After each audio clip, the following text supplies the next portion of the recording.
Jason Minix, the Blitz. It is the Blitz here on San Antonio Sports Star, ESPN AM 1250, 94.5 FM. I'm Jason Minix. Glad to have you along on a Monday afternoon as we dissect a crappy Cowboys game. RJ Ochoa from bloggingtheboys.com joins us now. The Moose, Daryl Johnston, will be along at 5:30. It was just an ugly game, RJ, and I'm trying to make sense out of what we saw, but I was at that game. The Cowboys weren't near as physical. They didn't tackle well. Nothing went their way, including blocking a punt that ended up as a first down for the Broncos. It was just ugly in every aspect of how do you explain a loss like that? I think, I wouldn't have been able to explain it if I had never played a round of golf with Jason Minix, because sometimes you just got to get through the ugly. You know what I mean? Like sometimes it's just, just go until it's over. Just bleed it till it's dry.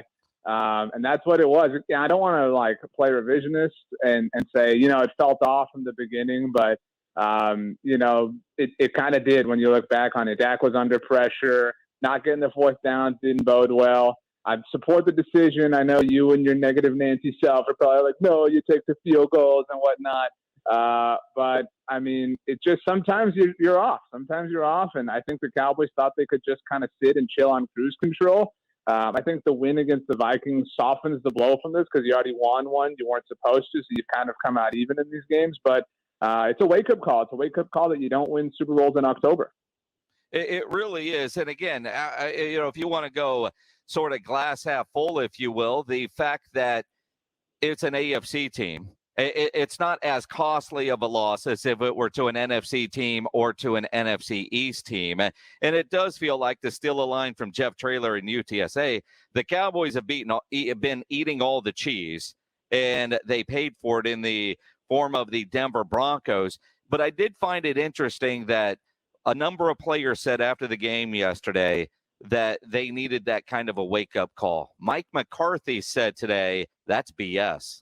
Oh, no, I don't believe in that. No, at all. No, we didn't need that. I know I didn't need it.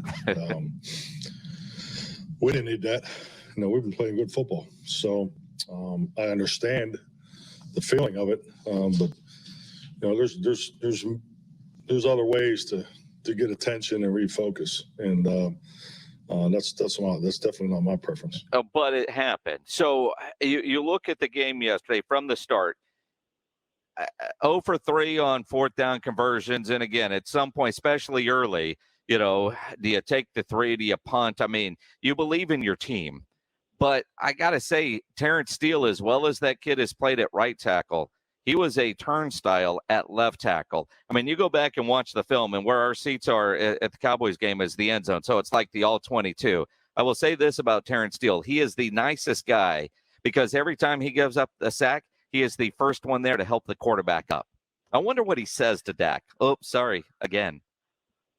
I bet you it's some version of, that's my B, or that one's on me, And Dak's thinking like, I know, you know what I mean? But after every Cowboys game, I write winners and losers. This particular game was 1 winner and 9 losers.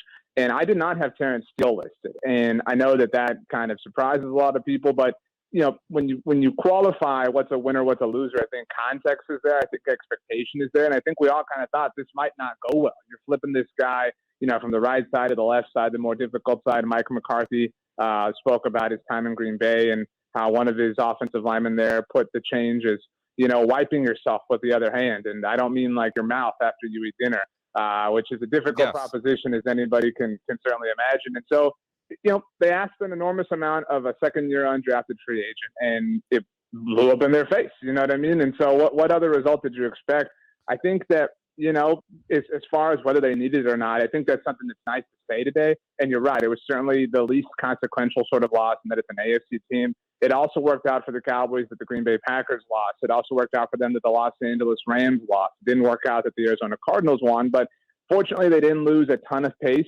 It would have been nice, obviously, if you're playing, hindsight person to get a win when the Packers and Rams lost. But, you didn't lose an enormous amount of pace with the other teams that are competing in the NFC.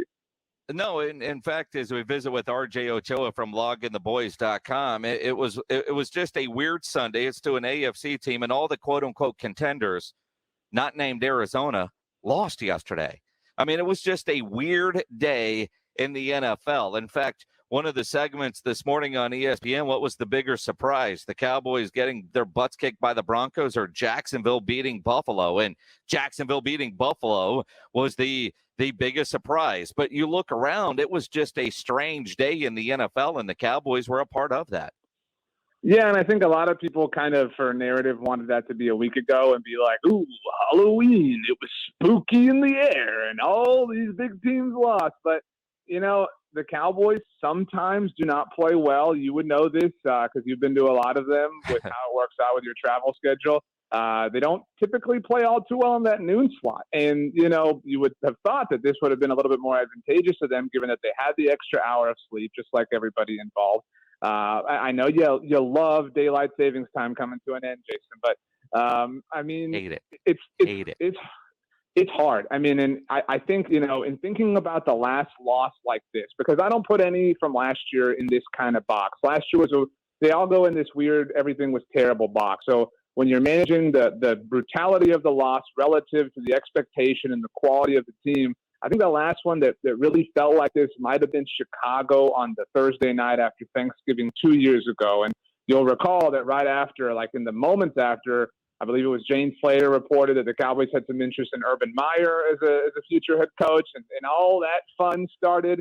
I believe, actually, we even did an emergency Friday morning of the Blitz there in San Antonio, just because we thought Jason Garrett might be getting fired. So that was you're right, time. And I think one of the things there, though, it was also 9 degrees that day in Chicago. I mean, it was brutal. And yesterday, it felt like the Cowboys were playing like it was 9 degrees. There was no energy in that building early. There was a lot of orange, but if you've ever been to AT&T Stadium, you realize a lot of fans from the visiting team show up. It's a destination type game. So every fan base will talk about how they took over the stadium and all that kind of stuff. If you go every week, you realize that happens every week. A lot of Cowboy fans make a lot of money selling tickets to the opposing team because they travel in for it. But it did that it lacked energy early, and then the Broncos took all the energy away. Nobody played well. Dak looked off target. He looked rushed.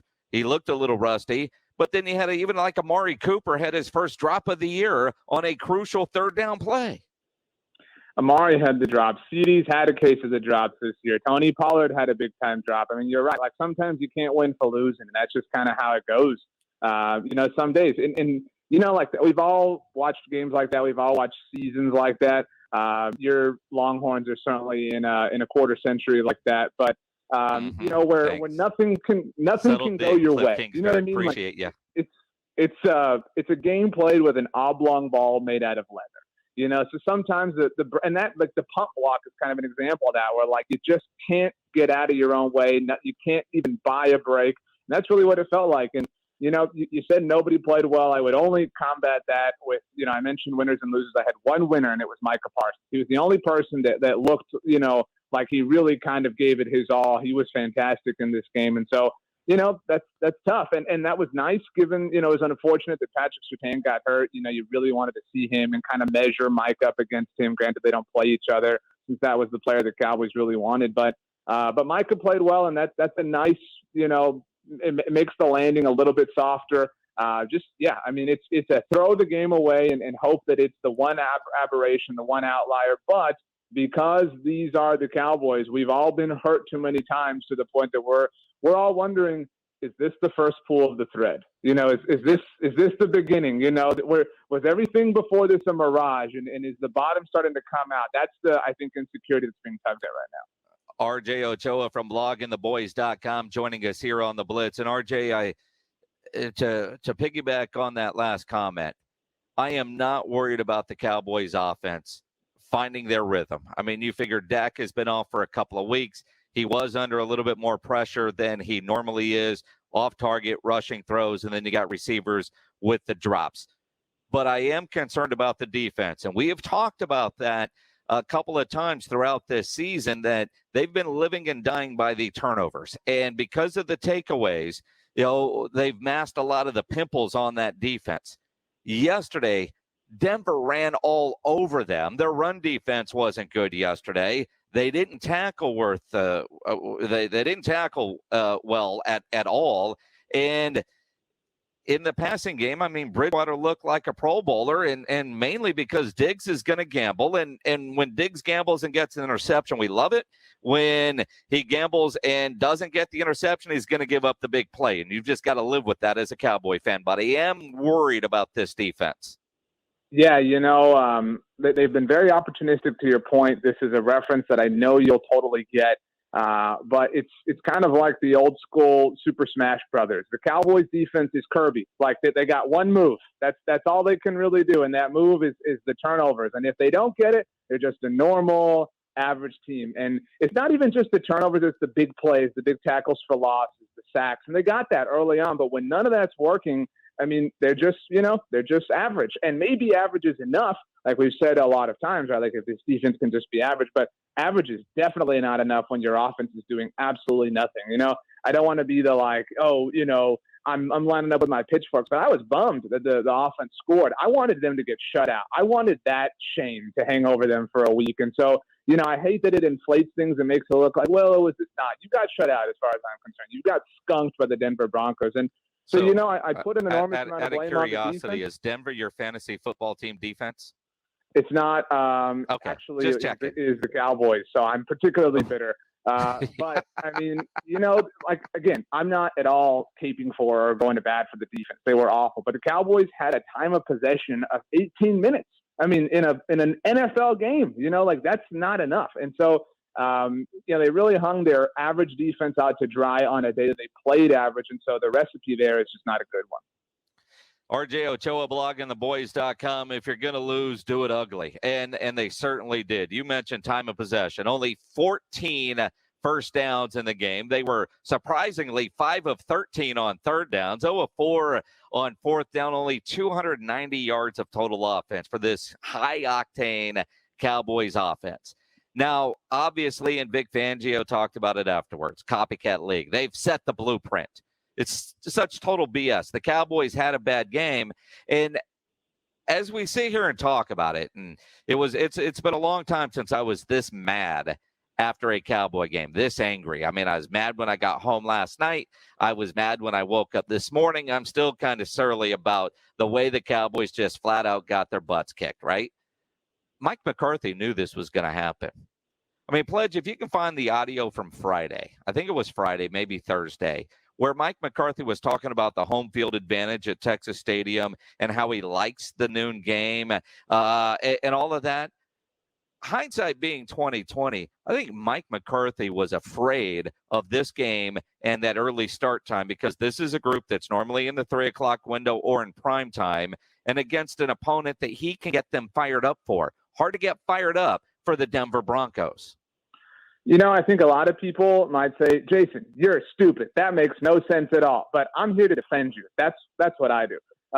And Mike McCarthy is the head coach. I remember one of the first things he said when the schedule came out was how they didn't play games on consecutive Sundays until like weeks 4 and 5. He's a guy who looks for the intricacies like that. And you're right. The noon slot is not necessarily kind to the Cowboys because, to your point, they're generally used to playing on these bigger stages, these later games, these afternoons, these nights, etc. Now, you would have thought that the magnificent 1976 bicentennial red stripe would have been enough hype to get them ready for this game, but it turns out it wasn't. And you want to know what, Jason? As soon as it was confirmed in my mind this was going to be a loss in the third quarter, the first thing I thought was, damn, everyone's going to say the red stripe is cursed, and they're never going to wear it again. I was so upset. You might be right about that, but James Pledger, our crack producer. This was Mike McCarthy talking about the home field advantage. Mind you, there was a lot of orange in that building, and there's always a lot of whatever the other team's color is in the building. This was Mike McCarthy on Friday. Well, a number of things. It's an incredible environment. Obviously, our players are extremely comfortable there, and the way you should be with your home field advantage. But it's definitely an emphasis. It's something that we did not accomplish last year. So that was duly noted in training camp. So we're off to a really good start. We had the 3-game sweep earlier. We got a 2-game homestand here. So it's definitely a focal point. I mean, the old saying in the NFL, win all your home games, split on the road is obviously a pretty favorable position to be when tournament time comes around. So we talk about it. The week of the home game, we emphasize it. So we're looking for great crowds. Noon games are always fun. I think players and coaches really enjoy the noon games as you get up and get going, and then you get the victory and you have time with your family. So, I love the environment. The first 3 games starting off with the Philadelphia game, the Monday night environment was incredible. So, nothing like AT&T Stadium. I hear that now. Think back, and a lot of times with McCarthy, you hear it one day, and then after the game is played, you realize what he really meant. He was scared to death about this. I mean, the only thing anybody had positive going on yesterday after that noon game that plays for the Dallas Cowboys is Micah Parsons, because he got to go home and cuddle with his new puppy. Everybody else went home in a very bad mood.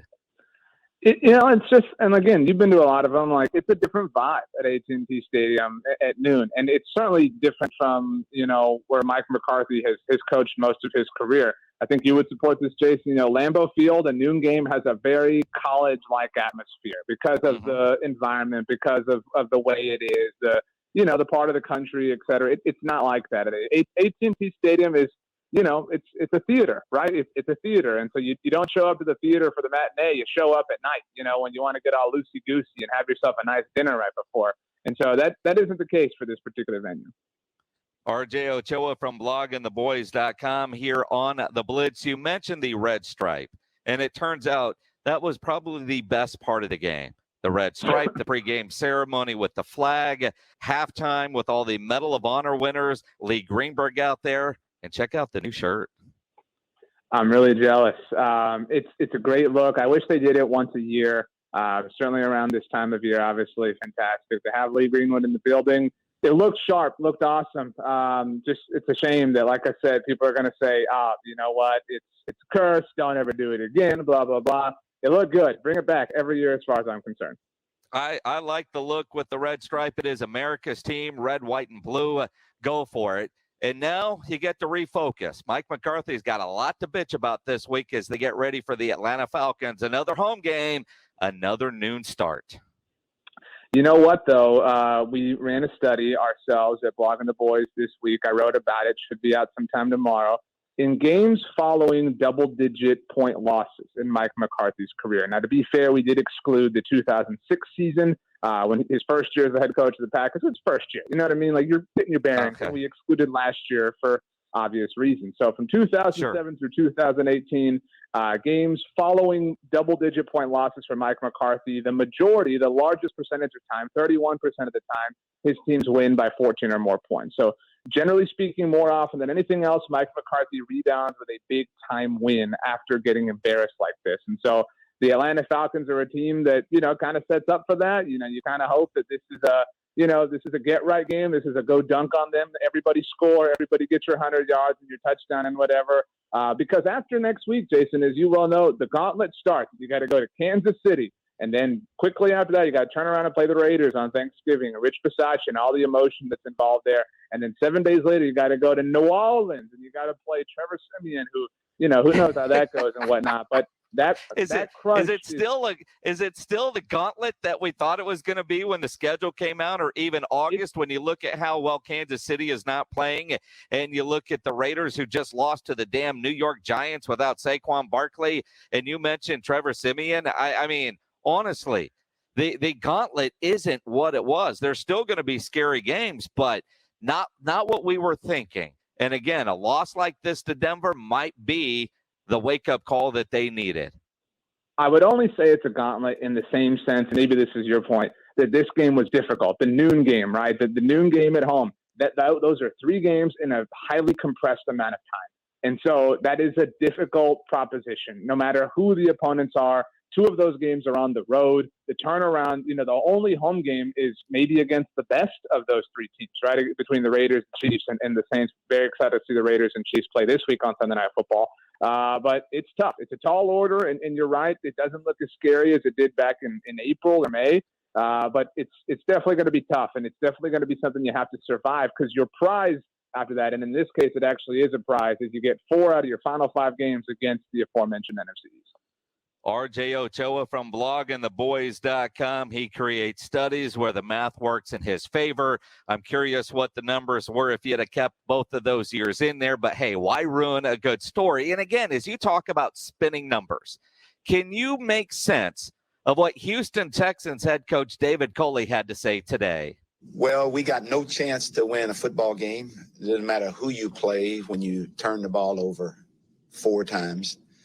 It doesn't matter if you get 5 turnovers. It doesn't matter. It's a formula that's been in this league, in all leagues, that when you play that way, you have no chance to win. So if the other team has 5 turnovers, but you have 4, you lose no matter what. Like the formula, the chart must say, if you've got 4, you better fumble it away to get to 5 because you cannot win if you've got 4. Even if you win the turnover margin by 1, like they did, if you have 4 turnovers, regardless of how many the Miami Dolphins had, you're not allowed to win. You know, David Culley seems like a sweet man. I would love to go to, Magnolia with him there in San Antonio, have some great pancakes. You know what I mean? Like yes, a great sir. brunch. That's, I think we'd have a great time. You could tell me some stories and things like that. But that's a whole lot to say for a man that's at a loss for words to explain that. Right. But whether the game is in Miami, in Houston, at Comalander, or Hero Stadium, I don't want David Culley patrolling my sidelines on behalf of my team. It's almost like blocking a punt and the other team ends up with a first down. Some things just don't make sense. It's just the way it goes sometimes. It is what it is. Hey, but imagine being an Astros fan, a Manchester United fan, and a Dallas Cowboys fan this past week. Things are going great for me. Add in the Spurs blowing a double-digit loss and a Longhorn fan. Welcome to my world. I guess Manchester lost. You know what their name is, Jason. Let's just, and you know what I'm talking about with Super Smash Brothers too. You were a Kirby person. Don't lie. That is RJ Ochoa from bloggingtheboys.com. I always appreciate the insight, even if I have no clue what you're talking about. Well, that's generally how we roll. A happy early Veterans Day to you, Jason, and to all who served our great country. Glad you got that shirt. You deserve it. And pledge, the sign is straight today. Congratulations. We've spent hours on that. RJ Ochoa, make sure you're following him on Twitter and reading all his great stuff at bloggingtheboys.com. We'll talk more